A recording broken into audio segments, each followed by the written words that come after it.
사도행전은 의사 누가가 기록했어요. 의사 누가가 누가복음과 사도행전을 기록했습니다. 그래서 누가복음의 그 간단한 내용이 오늘 1절과 2절의 말씀이에요. 뭐라고 말씀하시는지 다시 한번 천천히 읽어볼게요. 데오빌로여, 내가 먼저 쓴 글에는 무릇 예수께서 행하시며 가르치시기를 시작하신부터 그가 택하신 사도들에게 성령으로 명하시고 승천하신 날까지의 일을 기록하였노라. 아멘. 의사 누가가 데오빌로는 이제 헬라어로 각하라는 뜻이에요. 옛날 우리나라 대통령에게 각하라고 이렇게 불렀잖아요. 그러니까 높은 분에게 각하 이렇게 표현하듯이 데오빌로는 이제 각하라는 뜻입니다. 그래서 예수님이 있는 어떤 고위층, 로마의 고위층의 이름은 정확하게 밝혀지지 않지만 이제 각하라고 하는 이름을 불리는 사람이 예수님 믿었습니다. 그래서 그에게 편지를 쓸 때 의사 누가가 이런 편지를 먼저 썼다. 곧 누가복음을 먼저 썼다. 이렇게 얘기하는 거예요. 그래서 내가 먼저 쓴 글에는 이 글은 누가복음을 얘기하는 겁니다. 그래서 그 누가복음의 얘기가 어떤 내용이냐? 예수께서 행하시며 가르치시기를 시작할 때부터 그렇죠?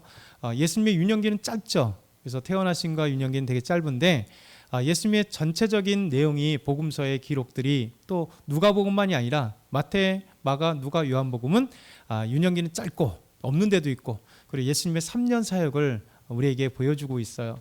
그래서 무릇 예수께서 행하시며 가르치심을 시작하신 때부터 그가 택하신 사도들에게 또 성령으로 명하시고 예수님께서 부활하시고 승천하신 날까지의 일을 기록하였다. 이게 이제 누가복음의 말씀입니다.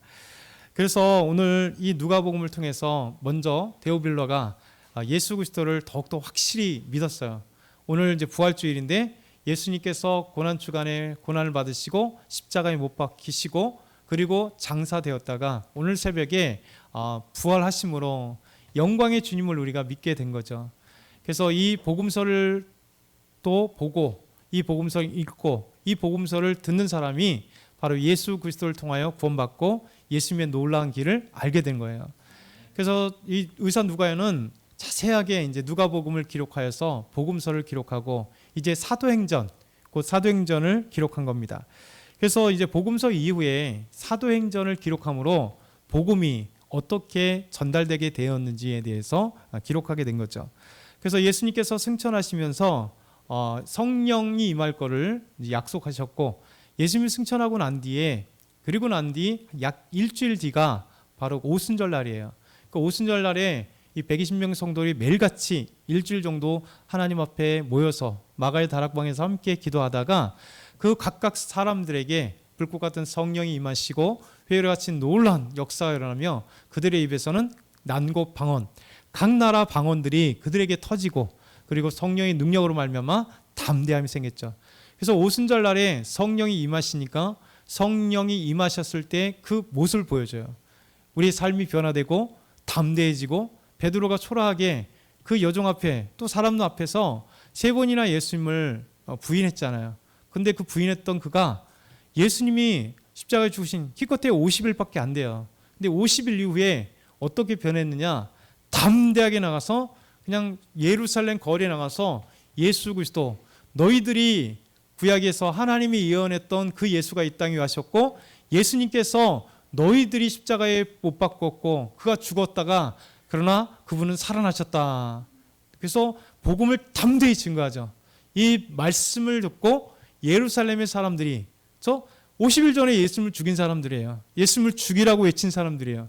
그러니 얼마나 위협이 있겠어요. 두렵겠어요. 근데도 성령이 임하시면요 우리에게 놀란 담대함이 생겨요. 하나님의 말씀을 깨달아져요. 그러니까 성령 하나님은 우리에게 말씀을 깨닫게 하시는 진리의 성령이세요. 그래서 요한복음 14장에 뭐라고 얘기했냐면 내가 가는 것이 너에게 유익하다. 내가 보혜사 성령을 너에게 주실 거다. 보혜사 성령을 우리에게 주시면 그가 내가 가르친 모든 것을 알게 하시고 깨닫게 하시는 거예요. 그렇죠? 예수님께서 3년 동안 말씀하신 바를 사실 그들은 잘 몰랐어요.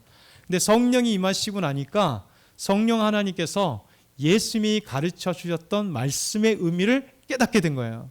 그렇죠? 그래서 이 성령 하나님으로 말미암아 말씀이 깨닫게 지고 성령님의 능력은 강력한 파워가 있는 거예요. 복음을 증거할 때 담대한 용기가 생기니까 그전에는 십자가 앞에서도 여종 앞에서도 그렇게 부끄럽고 도망갔던 사람이 이제는 수만 명의 사람들 앞에서 예루살렘에 왔던 사람이 얼마나 많겠어요. 예수님 당시에는 예루살렘의 그 도시에 많게는 4만 명에서 더 많게는 6만 명 정도까지 거주해서 살았어요. 그러니까 지금으로 생각하면 그 많지 않는 인원이겠죠. 여러분 4만 명에서 6만 명 살았던 예루살렘에 더 많은 사람, 몇 배가 많은 사람들이 이 6월절 날에는 오는 거예요. 전 세계에서 디아스포라 유대인들이 옛날에 포로 때문에 또 그 뒤에 살았던 유대인들이 이제 예루살렘 성전에 와서 예배를 드리기 위하여 1년에 한 번 최소 6월절 아니면 77절 저 대속죄일에 1년에 3번은 안 되더라도 한 번은 와서 전 인생을 하나님께 올려드리며 6월절을 맞이하는 거예요. 그래서 먼 곳에서 6월절에 왔기 때문에 오순절까지 그들은 그 예루살렘에 머물면서 예루살렘 시내나 밖에나 그곳에서 거주하면서 어떤 사람은 집에서 어떤 사람은 그냥 들판에서 그곳에서 자면서 6월절을 지키며 이스라엘 백성들의 출애굽하신 하나님의 놀라운 능력과 그리고 오순절날 곧 유대의 전통에 의하면 오순절날에 시내산에서 하나님의 말씀을 율법의 말씀을 받은 날이 오순절이라 그들은 믿고 있어요. 그러다 보니까 6월절 일주일을 절기를 지키고 그리고 오순절까지 그들은 예배드리며 하나님 앞에 예루살렘 떠나지 않고 있다가 오순절도 또 지키고 갔단 말이에요. 여러분 이 놀라운 사실 속에 오순절날 성령이 임하시고 난 다음에 이 12명의 제자들이 12명의 성도들이 120명의 성도들이 함께 기도하가 다 복을 받고 난곳 방언 이 디아스포라 유대인들 전 세계에 있었던 유대인들이 왔는데 여러분 어떤 사람은 자기네 말로 방언하는 거예요. 말로 하는 거예요. 여러분 120명의 성도는 예루살렘 떠나본 사람이 없습니다. 기껏해야 갈릴리에서 온 제자들의 외에 유대 지역에 있었던 사람이에요. 그러면 유대 지역의 말로 해야 되잖아요. 대부분 다 그리스어로 해야겠죠. 헬라어로 얘기했을 거예요. 어떤 사람은 방언으로 아람어로 했을 거예요. 근데 어떤 사람은 아람어로 하고요. 어떤 사람은 그리스어로 하고 어떤 메대 말로 하고 어떤 사람은요. 저 이디오피아 말로 하고요. 어떤 사람은 이집트 말로 하고요. 각곳 나온 방언에서 신기하게도 하나님께서 방언의 말씀을 통해서 그들이 기도하는 소리를 듣게 된 거예요. 그래서 예루살렘의 사람들이 깜짝 놀란 거죠. 디아스포라 유대인들이 6월절에 왔다가 지금까지 오순절에 있는데 막 이상한 소리가 들리는 거예요. 다른 게 아니라 성도들이 함께 기도하고 있는데 자기네 나라 말로 지금 기도를 하고 있는 거예요. 그럼 어떻게 되겠어요? 전 세계에 왔던 디아스포라 유대인들이 그들이 기도하는 내용을 들었겠죠. 그들이 예수 그리스도를 의지하는 예수 그리스도의 이야기가 그 기도 속에 있었겠죠. 놀라는 거예요. 나중에 사도 바울이 복음을 증거하고 가다가 디아스포라 유대인을 통해서 아볼로가 여러분 예수님의 그 전까지 알았어요. 예수님을 몰랐으나 예수님이 전 세례 요한까지 예수님이 오신다는 얘기를 들었어요. 그에게 전하고 그에게 다시 말씀을 예수님까지 전해주는 이런 사건이 있는 거예요. 왜냐하면 이렇게 6월절에 와서 그들이 세례 요한을 듣고 세례 요한까지 전해준 복음을 듣고 간 사람도 있고 어떤 사람은 이제 예수님께 왔을 때 예수님께서 행하시는 이야기들을 예루살렘에 왔을 때 갈릴리에서 행하시는 예수님의 소문을 듣고 간 사람도 있어요. 그렇죠? 그리고 마지막에 예수님께서 예루살렘에 오셔서 복음을 증거할 때 그 현장에 있었던 거예요. 예수님이 못 박히시는 현장을 봤고 예수님이 무덤에 갇히는 현장을 봤고 그리고 예수님께서 부활하신 사건 그것을 믿던 안 믿던 상관없이 예루살렘의 4만 명에서 6만 명의 사람들 뿐만 아니라 전 세계에서 흩어졌던 디아스포라 유대인들이 여기서 와서 그 이야기를 들은 거예요. 여러분 생각해 보세요. 예루살렘은 이 밀락동보다 작아요. 그러니 그 작은 마을에서 예수님께서 어떤 일이 벌어졌는지 그 일주일을 다 사람들은 알 거예요. 그랬으니 사도 베드로가 담대히 나가서 복음을 증거할 때 저 사람 미쳤어 라고 하지 않겠어요? 내가 얼마 전에 바로 50일 전에 그 죽은 예수를 봤는데 근데 여러분 바로 예수 그리스도의 그 십자가의 복음을 담대히 증거하는 거예요. 왜 이것이 가능하느냐? 여러분 오늘 말씀에 놀라운 비밀을 또 하나 전해주고 있습니다. 그것이 뭐냐면 오늘 3절의 말씀이에요. 3절 같이 천천히 읽겠습니다. 시작.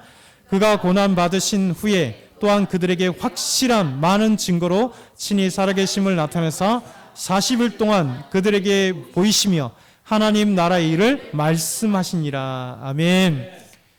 예수님께서 십자가 죽으시고 부활하시고 난 뒤에 바로 승천하신 게 아니에요. 여러분 40일 동안 예수님께서 갈릴리에서 제자들 만나고요. 예루살렘에 있었던 숨어 있던 그 집에 예수님께서 들어가셔서 문을 열고 들어가신 것이 아니라 예수님께서 문을 열으시지 않은데 그들에게 들어갔고, 도마가 없는 현장에 있었고, 도마가 난 믿지 못하겠다, 예수님의 이 창자국과 못자국을 만져보지 않으면 믿지 못하겠다 했을 때 다시 예수님에게, 그 의심 많은 사람들에게 나타나셔서 예수님 말씀하셨고요. 예수님께서 엠마오로 가는 두 제자에게 나타나셨고, 오늘 말씀하신 것처럼 예수님께서 세 여인에게, 새벽에 예수님을 찾아갔던 여인에게 나타나신 거예요. 예수님의 제자들에게 나타나시고요. 예수님께서 왜 확실한 부활의 증거냐면, 여러분 예수님께서 만약에 부활하신 게 예수님의 제자 정도만 보고 말았다면 사람들이 예수님 죽기 전에 이 유대 종교 지도자들이 얘기했어요. 아니 예수님이 살았을 때 분명히 부활한다고 얘기했다. 만약에 제자들이 예수님의 시신을 훔쳐가고 난 뒤에 부활했다고 하면 난리가 나지 않겠냐 라면서 빌라도에게 군병을 좀 감시하는 군병을 붙여달라. 그래서 예수님께서 죽으셨을 때 아까 같은 돌무덤에 임봉을 해놓고 그곳에서 군병들이 지킨 거야. 제자들이 훔쳐가지 않도록. 그런데 놀랍죠? 하루가 지났습니다. 이틀이 지났어요.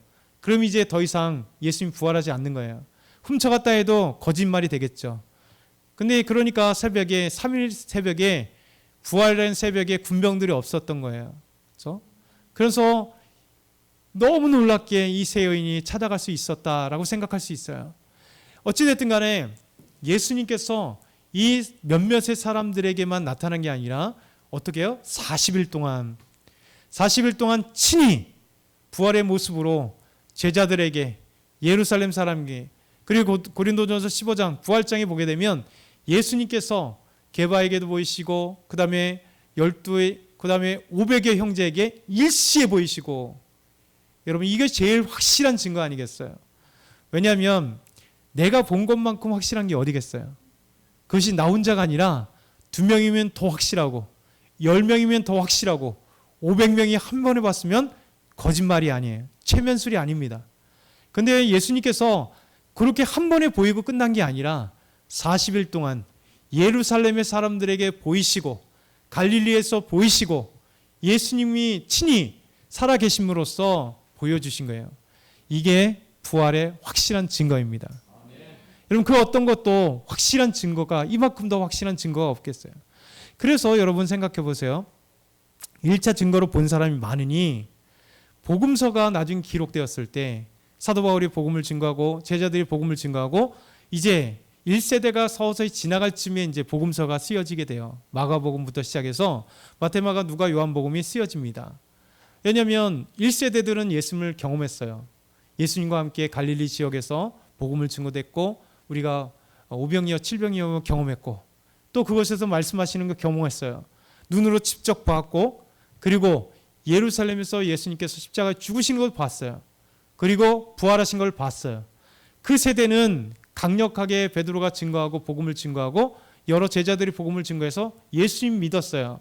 근데 한 세대가 지나갈 쯤, 이제 그 세대가 죽으면 다음 세대에게 전해야 되는데, 여러분 이야기 말에서 말로 전하면 그것은 불확실할 수가 있어요. 그때 나타난 게 뭐냐면 복음서라는 복음서. 그래서 마태, 마가, 누가, 요한복음이 기록될 시점이 약간씩 그 학자들마다 다르지만 하여튼 50년에서 60년, 7, 80년, 그리고 요한복음 90년대 1세대가 죽어갈 쯤 확실하게 예수 그리스도가 누구신지, 그분이 어떤 일을 하셨는지, 여러분 요한복음 말씀에 보면 20장에 말씀면 이 외에 기록한 것이 너무 많으나, 예수님께서 행하신 것 너무 많으나, 우리에게 하나님의 아들 되심과 그가 메시아 그리스도 되심을 알게 하기 위해서는, 우리가 구원받기 위해서는 요 정도 기록해도 충분하다. 요한복음 기록 목적이 요한복음 20장에 나타나요. 그래서 예수님께서 살아계심으로써 이제 40일 동안 함께 하신, 이게 확실한 증거예요. 혼자만이 아니라 많은 사람에게, 하루만이 아니라 40일 동안. 그러네 믿지 않는 사람이 있네요. 여러분, 믿지 않는과 믿음은 하나님의 은혜예요. 그리고 자기 거부예요. 예수님을 보았어요. 그럼에도 불구하고 부활하신 예수님을 안 믿어요. 누구 책임이라고요? 그 사람이에요. 예수님이 이렇게 40일 동안 확실하게 친히 증거로 살아계심을 보여주었어요. 그럼에도 믿지 않는 사람이 있고 믿는 사람이 있다는 거예요. 여러분, 그렇잖아요. 지금도, 여러분 지금 우리 시대에도 마찬가지잖아요. 동일하게 예수 그리스도를 믿고 구원의 감격을 누린 사람이 있고, 기도함으로 기도 응답받는 사람이 있고, 하나님의 기적과 같은 치유받는 사람들이 수없이 나타나요. 여러분 들어요. 그리고 함께 했던 사람은 보는 사람 많아요. 암덩어리가 하나님의 은혜 가운데 확 없어진 사람도 혼자만 아나요? 교인들이 알고, 그 주변 사람이 알아요. 그런데도 불구하고 믿는 사람이 있고 믿지 않는 사람이 있어요. 여러분, 예수님이 친히 보이신다고 믿느냐? 그렇지 않아요. 그렇다면 예수님을 3년 동안 따라다녔던 사람이 다 믿었겠죠. 예수님 부활했었을 때 다 믿었겠죠. 그렇지 않더라는 거죠. 이게 놀라운 비밀이에요. 그래서 하나님을 믿는다는 것은 철저하게 하나님의 은혜예요. 부족하고 연약하지만 하나님 나에게 은혜 주시고 나에게 믿음 주셔서 하나님을 믿게 하셨다. 부활의 증거를 기뻐함으로 담대하게 외칠 수 있도록 성령 하나님이 우리의 확신을 주시고 담대한 능력을 주시고 하나님의 역사를 또 증거할 수 있게 하신 거예요. 예수님께서 자, 그들에게 보이시고 마지막 뭘 얘기했다고요? 하나님 나라의 일을 말씀하셨다. 얼마나 귀할까요? 그들이 부활까지 보시고 난 뒤에 그들이 흔들렸던 그들에게 찾아오셔서 다시 말씀을 전해주시는 거예요. 그리고 사명을 주는 거죠. 하나님의 나라의 일을. 그래서 우리에게 이 놀라운 말씀을 주신 겁니다. 저와 여러분이 이 말씀을 기억해야 돼요. 우리가 확실한 증거는 다른 어떤 것보다 첫 번째 본 사람들, 증인들이 필요해요. 만약에 이 복음서가 기록되어지고 사도 바울의 이 서신서가 기록되었을 때 만약에 예수님께서 부활하지 않았다면 여러분 믿겠어요? 안 믿겠죠. 어디서 거부될까요? 예루살렘부터 거부될 거예요. 아니, 우리가 봤는데 예수님 부활하지도 않았는데 무슨 저 제자들 거짓말쟁이네. 예수 믿는 저 무리들 저거 이단들이네. 그랬을 거예요. 이단들은 잘 보세요. 1세기를 넘어가는 이단들이 없어요. 대부분 1세기, 2세기를 지나면 다 없어져요. 그리고 완전히 다른 종교는 완전히 성경을 끌어다가 다르게 만들었으니까 오래 가더라도 가짜겠죠. 저와 여러분이 이것을 기억했으면 좋겠어요. 확실한 증거는 예수님의 제자들과 그리고 예수님께서 40일 동안 수많은 사람들에게 보여주심으로 복음서가 기록되어도 이분은 확실하다. 내가 증거됐고 보았다라고 하는 것. 그래서 오늘 이 말씀을 기억하면서 하나님의 살아계심을 부활절 날 확신하고 또 성령 하나님이 우리에게 오심으로 우리가 복음 안에서 능력 있게 살아갈 수 있도록 담대하게 증거될 수 있도록 하나님을 바라볼 수 있게 하시는 것은 성령 하나님. 그래서 이 말씀을 기억했으면 좋겠습니다. 우리 찬양할까요?